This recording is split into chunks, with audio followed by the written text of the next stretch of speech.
Do you ever feel like you're stuck in a loop, waking up, going through the motions, reacting to the same things in the same way, day after day after day? Stress, anger, anxiety. For many people, these have become emotions that don't simply come and go. They've almost become a state of being, a default setting. That is why the first step towards emotional freedom is awareness. You can't change something that you're not aware of. I mean, it makes sense, right? So begin by paying attention to your reactions. Notice what sets you off, what people or situations or thoughts consistently throw you off balance. Where does your body feel tension? And really being honest with yourself. What emotions show up in your day-to-day life the most? Now, this isn't about guilt or blame. It is simply about observation, nothing else. The more that you notice, the more power that gives you to change it, which moves on to the next step, ownership. You may not control everything that goes on around you. None of us do, really. But the one thing you are in control of is how you respond to it. How you respond to what's going on around you. You know, it's so easy to say, they made me mad, or this situation made me feel stressed out. But the truth is, your emotional state is your own. It's yours. Nobody else has the power to reach inside and control you. And that's not to say emotions are bad. You know, it's just part of being human. But when they're running on autopilot, they can end up running you. Taking ownership means that you are choosing, you are deciding to not live in reaction mode anymore. You are choosing to stop, observe, and respond. Intentionally respond, not something out of habit. And once you are able to do that, that is when change really begins. You know, once you become aware of your emotional patterns, the next step is making that conscious choice. Whether it's a comment, a delay, or someone's attitude, you are at a crossroads. You can either choose to keep responding in the way that you have been, or you can pause and choose to respond differently. It may not feel like a choice in the moment, you know, when that frustration rises and that anger hits, it feels automatic. But those emotions aren't just reactional, they're programmed. They've been wired into your nervous system, into your brain over time, simply through repetition. Now, the good news with that is that what can be wired can be rewired. It's almost like, imagine how many years of your life you've spent feeling angry or stressed out. You've literally been practicing having that reaction over years and years and years, and you're going to be really good at it. You're going to be amazing at getting stressed out or anxious or angry, you know, but the same as any skill in life, any habit, you can unlearn that and replace it with something more healthy, something better for you. You know, it just starts so small. A single deep breath, one moment of silence before the response, one decision to not let the same thing ruin your day. And every time you do that, you're sending a signal to your brain saying, we're going to be doing things differently now. I'm telling you, I'm the boss. But yeah, at first it feels weird, like trying to write with your opposite hand, your undominant hand. But with practice, your new response becomes your new normal. Again, just with the repetitions, you know, you don't have to fight every battle. You don't have to engage every trigger. Sometimes the real power is in non-reaction. And over time, as you keep choosing peace over these learnt patterns from your past, you're starting to build a version of yourself that's not controlled by everything around you. You're no longer on edge. You're in control. You're in charge. This process does feel kind of awkward in the beginning because your body is so used to reacting in a certain way. It is familiar. It's automatic. If you spent years living in frustration, then frustration becomes normal, even if it is absolutely exhausting. Your nervous system has been conditioned to seek out those stress chemicals, not because they're good for you, but because they're familiar. There's a feeling of safety around that, what's familiar. But you can recondition your body, your mind and your body. Just like muscles from going to the gym. They adapt, they respond. At first they hurt. At first they complain. At first you hate it, but then over time it becomes easier. You get stronger and it becomes more normalized. That then becomes your default level. If you have been reacting with anger and worry or tension for years and years, then choosing that calm will feel so strange at first. But you keep showing up to it, and that becomes your new baseline. And one of the most powerful ways of speeding this up is through visualization.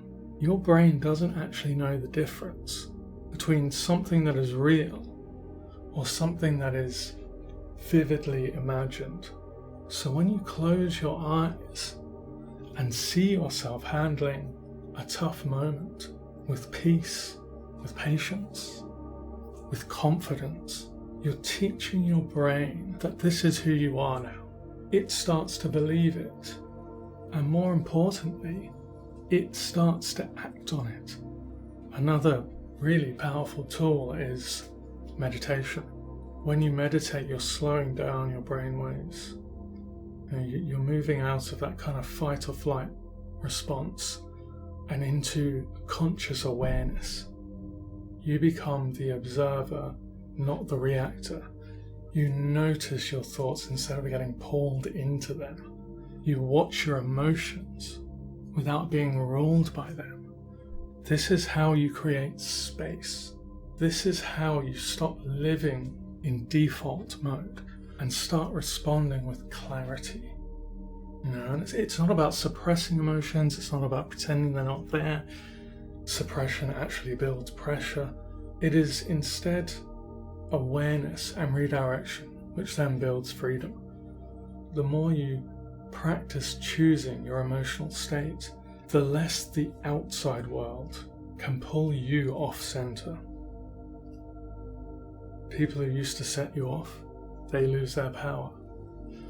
Stressful situations, they no longer hijack your peace, because without changing a single thing on the outside, you have changed everything within. So the next time you feel that emotional surge rising, pause. Don't rush to react, just stop and observe. Notice what's happening in your body. Where is the tension sitting? What thoughts are flashing through your mind? That moment of awareness, even that tiny gap between emotion and action, that is where change really begins. Most people, they spend their lives just moving on autopilot, and they feel something, they react. No space, no questioning, just that old loop playing over and over again. But you have that power to interrupt that loop, and by doing that, you disrupt the pattern. You start to make real change. So the next time that anger or anxiety begins to creep in, don't feed it. Shift your energy. Just take a breath. Maybe stand up, maybe stretch, maybe change your posture, change your focus. Because every single time you respond in the same way, you are reinforcing that in your brain, that pathway. And one of the quickest ways is to just shift your focus. If you focus on what you can't control, you feel powerless. If you focus on what hurt you, you stay hurt.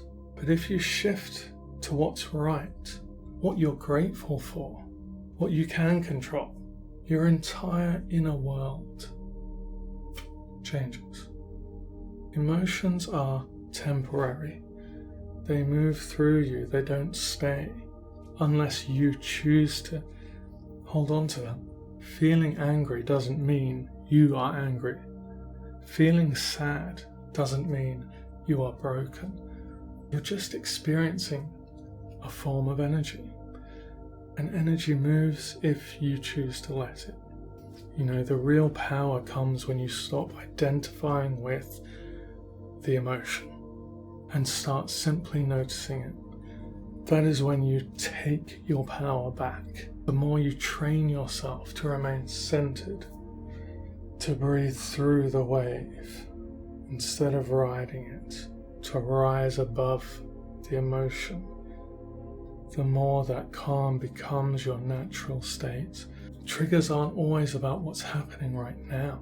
They're often echoes, old emotional wounds that never got healed. If someone's words cut deep, ask yourself, is that really about them? Or is it bringing up something that you have carried for years? Triggers are like messengers. They are here to show you where you still need to heal. So when someone disrespects you and it stings, maybe it's not just about that moment. Maybe it's about all the moments before that. When you stayed silent, when you weren't seen, when you weren't heard, and when someone ignores you and you feel unworthy, it's probably not just about today. It's about a pattern, a belief that you have been living with.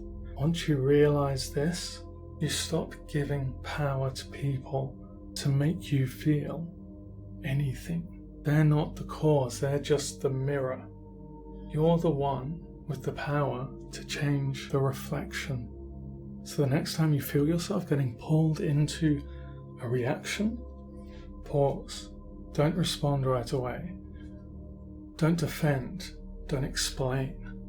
Just breathe. Take a step back and observe what is rising within you. No judgment, just curiosity. Instead of saying, they made me feel this way, ask, why does this affect me? What is that showing me about myself?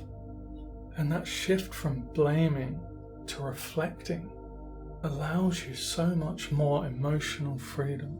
And as you raise your awareness, you raise your energy. And when you change your energy, you stop reacting to the things that once triggered you. If you're constantly living in anger or fear or resentment or stress, you're always going to find things that will match with those feelings. The world will echo what you are putting out.